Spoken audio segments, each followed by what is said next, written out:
પોતાનું સ્થાન ગ્રહણ કરો. ખરેખર બધી રીતે સક્ષમ છે. હવે બધું મારો દીકરો સંચાલન કરી ગયો છે ઘરનું.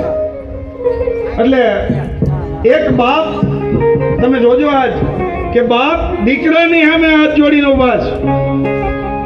ખરેખર એ બાપને ખબર છે કે ત્રણ લોકનો નાથ મારી ઘેરે દીકરો બનીને આવ્યો છે, એટલે એની સામે હાથ જોડીને ઉભા છે.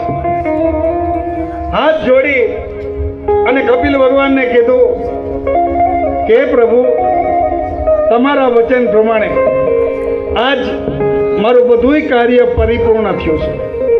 તો હવે હું સંન્યાસી જીવન ગ્રહણ કરવા માંગુ છું.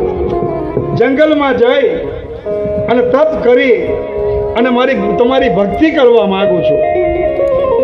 ત્યારે દીકરાએ બાપને કેવો જવાબ આપ્યો? હાથ જોડીને કપિલ ભગવાને કીધું કે પિતાજી, તમારી ઘેરે આજ ત્રણ લોકનો નાથ દીકરો બનીને આવ્યો છે. તમારે ક્યાં